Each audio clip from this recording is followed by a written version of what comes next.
구약성경 민수기 14장 우리 1절에서 10절까지 10절인데 함께 우리가 봉독을 같이 하도록 하겠습니다. 통독을 1절부터 10절까지 시작. 온 회중이 소리를 높여 부르짖음에 백성이 밤새도록 통곡하였더라. 이스라엘 자손이 다 모세와 아론을 원망하며 온 회중이 그들에게 이르되 우리가 애굽 땅에서 죽었거나 이 광야에서 죽었으면 좋았을 것을 어찌하여 여호와가 우리를 그 땅으로 인도하여 칼에 쓰러지게 하려 하는가? 우리 처자가 사로잡히리니 애굽으로 돌아가는 것이 낫지 아니하랴. 이에 서로 말하되 우리가 한 지휘관을 세우고 애굽으로 돌아가자 하매 모세와 아론이 이스라엘 자손의 온 회중 앞에서 엎드린지라. 그 땅을 정탐한 자 중 눈의 아들 여호수아와 여분네의 아들 갈렙이 자기들의 옷을 찢고 이스라엘 자손의 온 회중에게 말하여 이르되 우리가 두루 다니며 정탐한 땅은 심히 아름다운 땅이라. 여호와께서 우리를 기뻐하시면 우리를 그 땅으로 인도하여 들이시고 그 땅을 우리에게 주시리라. 이는 과연 젖과 꿀이 흐르는 땅이니라. 다만 여호와를 거역하지는 말라. 또 그 땅 백성을 두려워하지 말라. 그들은 우리의 먹이라. 그들의 보호자는 그들에게서 떠났고 여호와는 우리와 함께 하시느니라. 그들을 두려워하지 말라 하나 온 회중이 그들을 돌로 치려 하는데 그때 여호와의 영광이 회막에서 이스라엘 모든 자손에게 나타나시니라. 아멘. 오늘 말씀 제목은 진취적인 이란 제목으로 같이 우리 합동교단의 공과 시리즈의 제목으로 같이 넣었습니다. 가장 어려운 일이라기보다는 하여튼 굉장히 어려운 일 중에 하나는 이것이라고도 판단이 돼요. 그 사람과의 관계에서 부정적인 생각으로 꽉 차 있는 사람을 설득해서 긍정적인 생각의 사람으로 바꾸는 그런 일은 굉장히 어렵죠. 그거는 이제 지도자여도 마찬가지죠. 회중이 지도자가 어떤 비전과 어떤 앞으로의 나아갈 방향을 제시를 했는데 그게 회중이 듣기에 현실적으로 너무나 쉽지 않은 일이고 너무나 어려운 일이고 자신들의 삶의 형편을 생각해 볼 때 삶의 경제적인 형편, 시간적인 형편, 여러 가지 환경적인 형편을 생각해 볼 때 얼토당토않게 느껴지는 것을 목사나 지도자가 제시했을 때 우리는 그런 거 할 수 없다. 우리는 그런 거 못한다. 이렇게 다들 반박하는 입장일 때 지도자가 그들을 설득해서 어떻게든 함께하게 만드는 것. 이거는 굉장히 어려운 일 중에 어려운 일이죠. 하지만 우리가 성경을 볼 때 발견할 수 있는 것은 그 일은 사람이 하는 일이 아닌 하나님이 그렇게 해가시는 일인 것을 우리가 발견하게 됩니다. 그래서 사람의 마음을 움직이는 것도 하나님이 하시는 일이고 일을 진행케 하는 것도 하나님이 하시는 일이죠. 사실 여기 계속 모세 오경에 등장하는 이 모세 중심 인물인 모세도 처음에 어땠어요? 그의 나이 80세 때 갑작스럽게 하나님이 나타나셔서 애굽 땅에서 신음하고 있는 내 백성을 네가 바로에게 가서 데려가야겠다라고 말을 하고 데리고 나와라 이랬을 때 그의 귀에는 하나님 그 말씀이 얼마나 황당하고 당혹스럽게 들렸겠어요. 제가 무엇이건데 제가 그런 일을 한단 말입니까? 마십시오 이렇게 단호하게 거절을 하잖아요. 이제 모세가 결국은 하나님 앞에 순복하고 그렇게 순종했지만 광야로 나온 이스라엘 자손이 자신의 처음의 그 모습처럼 계속 이렇게 하나님 앞에 저항하는 그런 모습을 여기서 보이고 있는데 그런 대상들을 설득해서 하나님과 같은 마음이 되게끔 이끌어주는 일은 굉장히 참 어려운 일이고 정말 하나님의 도우심이 없이는 안 되는 일인 것을 우리가 보게 되죠. 오늘 말씀까지 와서 이렇게 보면은 그동안 앞의 말씀에서는 어떤 어려운 일이 생길 때마다 이 때가 지금 출애굽한 지 한 1년 반쯤 지난 때예요. 요 민수기 13장, 14장 오늘 여기쯤의 사건이 출애굽한 지 한 1년 반쯤 지난 때인데 그 전까지는 이런 기록을 별로 찾아볼 수 없어요. 어떤 어려운 일이 생길 때마다 이 백성들이 모세를 원망했다, 모세에게 불평했다는 그런 기록은 많이 있어요. 목이 마르는데 물이 없다거나 배고픈데 먹을 것이 떨어졌다거나 그럴 때는 모세를 원망했다고 여태까지 그렇게 나와 있는데 오늘 말씀에서는 오늘 14장 3절에 있죠. 어찌하여 여호와가 우리를 그 땅으로 인도하여 칼에 쓰러지게 하려 하는가? 우리 처자가 사로잡히리니 애굽으로 돌아가는 것이 낫지 아니하랴. 발생한 일도 아니지만 자신들의 가족도 위험에 처할 수 있겠구나라는 그런 느낌을 받았을 때 이들은 이제 드디어 하나님을 거론하면서 하나님을 직접적으로 원망합니다. 그동안 앞서 이 기간 동안은 그 지도자 모세만 원망하는 식으로 성경은 기록하고 있는데 여기에서는 어찌하여 여호와가 하면서 하나님을 직접적으로 이 백성들이 원망하고 있어요. 이 배경이 뭐길래 그럴까요? 13장부터 쭉 보면 이제 가나안 땅으로 아직 가기 훨씬 전이죠. 결국은 역사적으로 보면 40년 동안 사막에서 뱅뱅뱅 돌다가 가나안 땅을 간 거니까 애굽에서 나온 지 한 1년 몇 개월 지난 즈음에 모세가 이스라엘 12지파대로 한 명씩 뽑아요. 그래서 12명의 정탐꾼을 세워서 하나님이 우리에게 주실 그 가나안 땅을 살짝 정탐하고 와라. 그렇게 명령을 하죠. 그래서 이들이 성경 기록에 보면 총 40일 동안 그렇게 정탐하고 왔어요.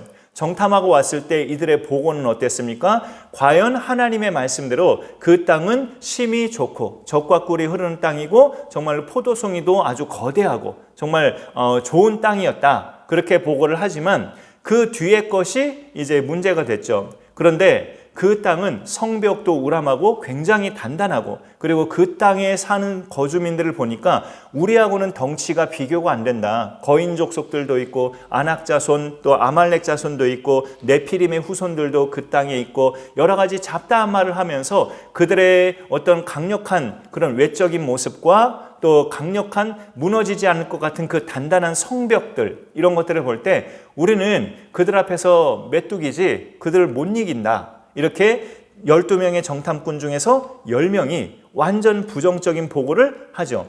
제가 표현을 부정적인 보고라고 이렇게 표현했지만 솔직히 사실적인 보고예요. 거짓말이 아니죠. 그들이 한 말이 맞는 말이에요. 그 덩치도 크고 거인같이 큰 그런 사람들이었고 성벽은 굉장히 높고 단단하고 대포알을 쏘아도 무너지지 않을 것 같은 그런 단단한 성벽이었다. 그들이 과장한 것도 아니고 거짓말한 것도 아니에요. 있는 그대로 말을 했는데 왜 이것이 하나님의 진노를 살 만한 것일까요? 거짓말하지 않고 있는 그대로 말을 한 건데 믿음의 말이 아니었다는 거죠. 믿음의 말이 아닌 것은 하나님이 진노하실 만한 그런 반응을 하십니다. 내 말이 참말이고 내 말이 거짓말이 아니고 사실을 그대로 하는 말이라 할지라도 누구한테든지 하여튼 하나님께 기도할 때든지 아니면 사람한테 말할 때든지 내 말이 있는 그대로를 말한다 할지라도 그 말 속에 믿음이 없다면 그건 하나님이 책망하실 말이 되는 거죠. 하나님의 능력을 배제한 그런 말이 되기 때문에 이들은 하나님의 책망을 들을 만한 그런 말을 해버리는 거예요. 목회자의 경우는 이런 경우가 있을 수, 아까 그냥 막연한 그런 상황만 이야기했지만 성도님들에게 우리가 이제는 한 달에 한 번씩 하던 것을 이거는 저의 이제 장기적인 꿈이기도 한데 거의 이제 매 주일마다 우리가 주일 오후 예배는 따로 없으니까 점심 드시고 나면 한 달에 한 번씩 하던 것을 매 주일마다 나아가서 우리가 인근에 전도하고 돌아옵시다. 이렇게 제안을 했을 때 많은 분들이 처음 들을 땐 그게 부담스럽게 들릴 거예요. 근데 우리 교회에 지금 계신 분들은 그렇게까지 반응할 분들은 제가 느끼기에는 없으신데 아주 다수의 성도님들이 강력하게 반대하면서 그건 못합니다. 왜 주일날에 편안하게 예배드리고 교제하고 그렇게 있다가 가고 싶은데 왜 주일날마다 나가서 전도해야 됩니까? 이렇게 강력하게 반대한다면 그것도 하나의 어떤 장벽이죠. 어떤 장벽이고 단단한 어떤 성벽 같은 건데 그런 것들을 뚫고 같이 한마음 되게 하는 것이 제일 처음에 아까 말씀드린 것처럼 굉장히 어려운 일이에요.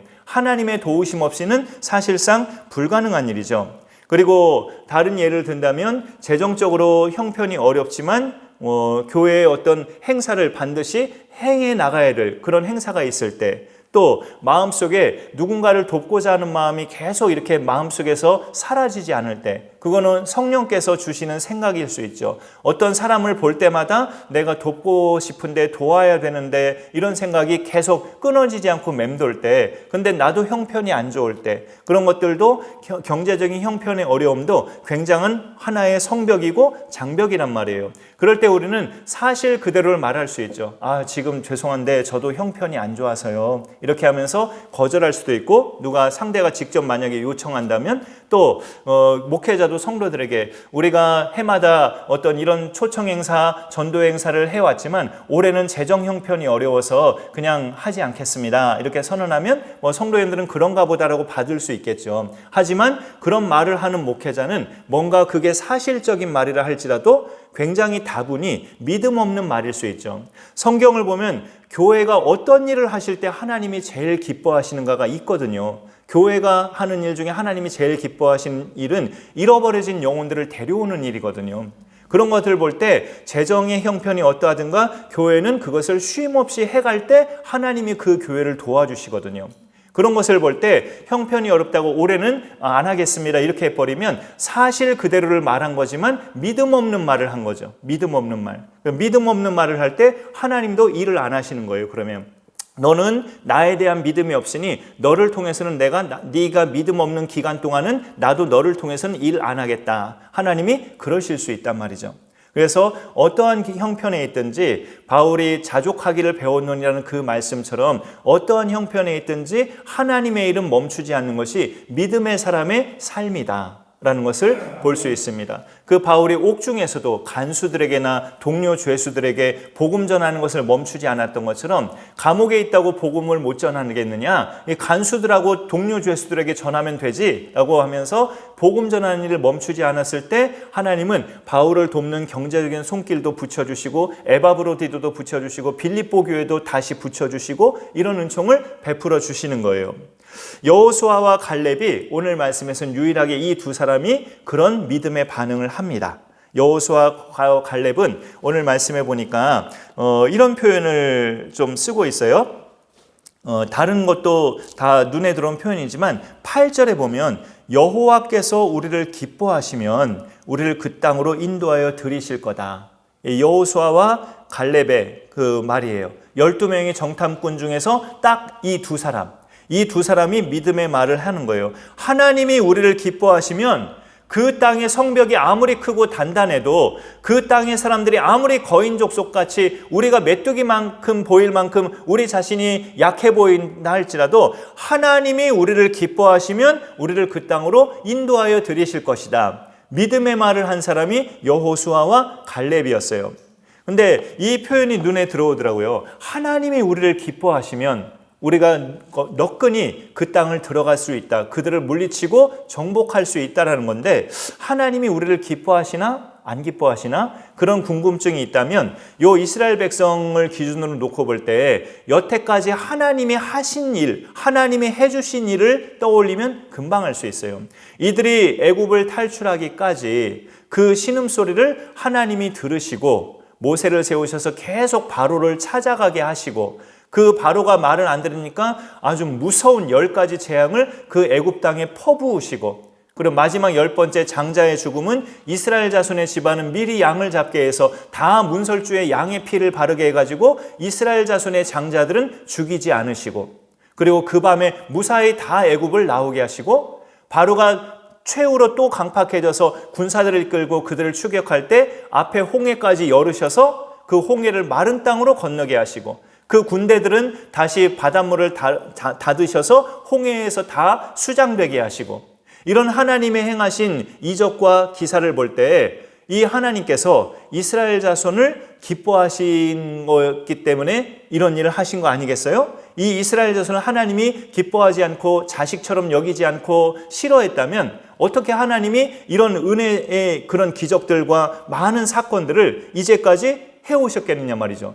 이스라엘 백성을 사랑하시고 자기 백성을 기뻐하시고 사랑하시기 때문에 어떻게든 그 백성 살리려고 온갖 일을 하나님께서 그렇게 다 하신 거지, 이 백성을 기뻐하지 않으셨다면 뭐하러 하나님이 그런 일을 하시겠느냐 말이에요. 그럼 우리가 생각할 때 여호수아와 갈렙은 확신한 거예요. 하나님은 우리를 보실 때마다 기뻐하신다. 그래서 여기까지 나오게 하신 거 아니냐. 하나님이 우리를 기뻐하시는데 우리가 그걸 믿으면 우리는 그 땅을 들어갈 수 있다라는 것을 알려주는 거죠. 우리는 부족하고 허물투성이라 우리가 뭘 가지고 하나님을 기쁘시게 해드린다는 것은 참 굉장히 역부족에 관한 일이에요. 우리가 뭐 헌금을 한다고 하나님이 기뻐하시나? 물론 기뻐하실 수 있지만 우리가 뭘 잘 보인다고 하나님이 기뻐하시나? 그러실 수 있지만 그거는 갓난아기나 아장아장 걷는 아기가 서툴게 막 하지만 그걸 보고 기뻐하는 부모의 마음과 같은 거죠. 다 서투르고 제대로 하는 거 없잖아요. 그런 아기들은. 하지만 부모들은 기뻐하잖아요. 그런 것과 마찬가지예요. 우리가 온전하게 할 줄 아는 거 사실 별로 없어요. 그렇기 때문에 엄밀하게 말하자면 우리는 하나님을 기쁘시게 해드린다라기보다는 하나님이 우리를 기뻐하실 때 그 사실을 믿는 거예요. 그냥 하나님은 이 부족하고 허물투성인 나를 그래도 하나님은 기뻐하셔. 나를 구원하신 것을 하나님은 기뻐하시고 부족해도 내가 오늘 이 시간에 예배드리고 있는 것을 하나님은 기뻐하시고 내가 강선한 교회에 그래도 다니면서 신앙생활을 하고자 애쓰는 것을 하나님은 기뻐하신다. 그 사실을 내가 믿어야 돼요. 하나님은 나를 보실 때 기뻐하신다. 오늘도 몇 시간 동안 나 죄 짓고 왔는데 그래도 하나님은 나를 기뻐하신다. 이 믿음을 가질 때 우리가 그 믿음으로 승리하는 삶을 살아갈 수 있습니다. 그래서 여기 말씀에 보면은 어떤 믿음이냐, 여호와께서 우리를 기뻐하시면 이라고 했을 때 이 여호수아와 갈렙이 가졌던 믿음은 이들의 말 속에서 찾아볼 수 있어요. 9절 하반절에 보시면 9절 중반쯤부터 그들의 보호자는 그들에게서 떠났고 가나안 땅에 살고 있는 이방 족속들을 말하는 거죠. 그들에게는 보호자가 없지만 우리한테는 어떻다는 거예요? 여호와는 우리와 함께 하시느니라. 그들을 두려워하지 말라. 우리의 보호자는 여호와 하나님이 든든하게 계시지 않느냐. 바로 이 믿음을 갖고 있었던 거죠. 그래서 히브리서 11장 6절에 뭐라고 말씀하고 있어요? 믿음이 없이는 하나님을 기쁘시게 하지 못하나니 라고 가르쳐 주잖아요. 우리가 뭘 잘하는 걸로 하나님을 기쁘시게 하는 게 아니라 하나님이 우리를 하나에서 열까지 다 도우시고 우리는 그걸 따르기만 하면 된다는 그 믿음을 우리가 가질 때 그걸 하나님이 기뻐하신다는 거죠.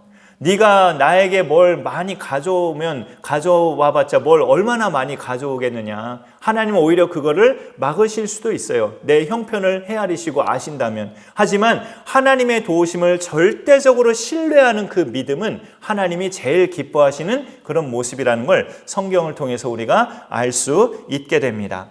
오늘 말씀을 보면서 그런 내용들을 이렇게 하나님께서 꾸준히 우리에게 알려주고 계시는데 이들이 그렇게 믿음의 말을 하면서도 하나님 앞에 나머지 10명과 거기에 서 있는 이스라엘의 모든 장로들과 대표 백성들이 여호수아와 갈렙이 말하면 그렇게 공감을 하고 하나님 앞에 엎드러지고 같은 마음이 되어야 하는데 안타깝게도 여호수아와 갈렙의 그 말을 들었음에도 이 듣고 있는 백성들은 그런 반응을 하지 않았어요. 오늘 말씀해 보니까 10절까지 우리가 읽었죠. 10절에 온 회중이 그들을 돌로 치려 하는데 그때 여호와의 영광이 회막에서 이스라엘 모든 자손에게 나타나시니라 라고 되어 있습니다. 이들이 그렇구나, 우리가 불신의 생각을 했구나, 여호수아 당신 정말 훌륭하고 갈렙 당신 정말 훌륭합니다, 이렇게 믿음으로 반응하지 않았어요. 이 회중들이. 너무나 안타깝고 슬프죠. 오히려 그들을 향해서 돌을 들어 치려고 무슨 허무맹랑한 소리 하고 있냐, 지금 당신들은 걱정 안 되냐 하면서 다분히 인간적인 그 모습에서 바뀌지 않고 있는 이들의 모습을 보고 있어요. 이렇게 사람이 그 공동체 안에 정말로 하나님을 절대적으로 신뢰하는 믿음의 사람이 있어서 그 믿음의 사람이 다수에게 설득하고 믿음의 말을 하고 호소하고 눈물로 외치고 한다 할지라도 때로는 그들이 무너지지 않을 때가 있다고요. 오히려 더 완악해질 때가 있다고요. 그럴 때 하나님은 어떻게 하시느냐? 하나님이 개입하셔요. 오늘 10절 중반부터 있죠. 그때의 여호와의 영광이 회막에서 이스라엘 모든 자손에게 나타나시니라. 이렇게 말씀하고 있죠. 그런 내용을 볼 때 하나님이 위험 속에서 나타나실 때 비로소 이렇게 여호수아와 갈렙, 모세를 원망하고 돌을 들려고 했던 그 백성들이 하나님 앞에 꼬꾸라지는 것을 우리가 다음 장에서 볼 수 있게 됩니다. 믿음의 사람들은 그래서 낙심하거나 절망할 필요가 없다는 거죠. 내가 믿음의 말을 했을 때 상대방이 받아들이면 감사한 거고 그런 것은 정말 은혜로운 거죠. 하지만 완악하게 안 받아들이고 더 심령이 완악해지면 나로서는 할 만큼은 한 거예요. 그럴 때는 하나님이 개입하시는 때가 분명히 있다는 것을 우리는 확신하고 조급해하거나 막 날뛰거나 그 사람하고 막 싸우려고 하거나 그럴 필요 없다는 거죠. 그 전도 현장에서도 마찬가지죠. 굉장히 완악한 심령은 아주 그냥 손짓으로도 거부하고 행동으로도 거부하고 때로는 이렇게 소리를 지르면서도 거부하고 그렇게 거부하죠. 그럴 때 우리는 그들과 싸우려고 할 것이 아니라 하나님의 개입하심을 믿고 그 영혼이 거두시든 아니면 유기하시든 하나님의 주권이죠. 그건 하나님이 하실 일이고 나는 전하는 것이 내 일이니까 그 일에 순종하면 하나님께서 알아서 개입하셔서 이렇게 일을 진행해 가시는 거예요. 그것이 또 믿음입니다. 그런 믿음으로 우리가 살아갈 때 이 여호수아와 갈렙은 나중에 어떻게 됐습니까? 애굽에서 나올 때 그때 20세 이상의 어른 연령층에 해당하는 사람이 여호수아와 갈렙이었어요. 그 어른 연령층에 해당하는 유일한 가나안 땅에 들어간 유일한 두 사람이 바로 이 여호수아와 갈렙이라고 성경은 기록하고 있습니다. 나머지 들어간 사람들은 어떤 대상들이었을까요? 애굽에서 나올 때 아직 미성년자였던 자녀들, 그리고 광야에서 태어난 자녀들, 그 2세들이 애굽 땅에 들어간 거죠. 1세대들은 여호수아와 갈렙만 그렇게 들어가게 됐어요. 그들이 들어가게 된 까닭이 뭡니까? 하나님을 신뢰하는 믿음의 말을 함으로 들어간 거죠. 하나님을 신뢰하는 믿음의 말을 할 때 그 믿음의 열매를 그 사람에게 하나님은 고스란히 안겨주심을 오늘 말씀을 통해서 성경 전체를 통해서 우리는 알게 되죠. 그런 내용을 우리가 또 다시 한번 하나님 말씀으로 확인하면서 우리의 삶이 이렇게 사실 그대로를 말하는 건 누가 못해요. 거기 참 가봤는데 우리가 못하겠다. 너무나 그 사람들은 수도 많고 우리는 너무나 열악하고 거긴 너무나 강력하다. 사실 그대로 말하는 건 누구나 다 할 수 있죠. 그러나 그 위에다가 하나님이 우리 배후에 계시지 않느냐라는 믿음의 말을 할 수 있는 사람은 믿음의 사람만 할 수 있어요. 하나님을 그렇게 실제로 믿는 믿음의 사람만 그 믿음의 말을 할 수 있는 것이죠. 우리에게 그런 믿음이 우리가 이 땅을 살아가는 동안에 사라지지 않고 언제나 하나님이 주신 그 믿음 잘 간직되어서 날마다 말씀과 더불어 살아가고 언제나 누구 앞에서든지 믿음의 말을 하면서 승리하는 그 모습을 많은 사람들에게 보여주는 멋진 그리스도인으로 그렇게 살아갈 수 있기를 간절히 축원합니다. 제가 한번 기도하겠습니다. 하나님 감사합니다. 오늘도 우리에게 말씀하여 주시니 감사드립니다. 민수기 14장 말씀을 보면서 이렇게 여호수아와 갈렙은 진취적인 믿음의 사람이었던 것을 우리가 말씀을 통해 보게 됩니다. 현실적인 상황이 높은 장벽, 단단한 장벽이 우리 앞에 있고 또 많은 적대 세력이 우리 앞에 있으므로 우리는 그들을 뛰어넘지 못하겠다라고 주저앉는 것은 믿음 없는 모습인 것을 성경을 통해 우리가 보게 됩니다. 그러할지라도 우리를 지으시고 우리를 죄에서 구원하신 하나님께서 우리 배후에 함께 하시고 앞서 이제까지 그 하나님의 능력으로 우리가 이제까지 살아온 것처럼 이후로도 하나님께서 똑같이 일하실 것을 믿고 믿음의 말을 하는 것이 승리임을 우리가 다시 한번 깨닫게 됩니다. 하나님 아버지, 어찌 보면 우리 교회도 여러 가지 면에서 열악한 것도 많고 우리 사랑하는 성도님들의 가정의 형편도 여러 가지 면에서 참 열악한 형편이 많은 것을 보게 됩니다. 그런 중에도 우리가 믿음 생활이 멈춰지지 않고 우리가 하나님 앞에 나아가 예배하는 것이 끊어지지 않으며 날마다의 삶에서 하나님 영광된 삶을 우리가 열심히 또 고르며 살아갈 수 있는 그런 믿음의 삶을 우리에게 허락하여 주시고 그런 승리하는 삶이 우리 가운데 계속 이어질 수 있도록 하나님 은혜로 함께하여 주옵소서. 감사드리며 예수님의 이름으로 기도 올리옵나이다. 아멘. 오늘도 예배 후에 또 각자 반주기 틀 동안에 개인 기도 하셨다가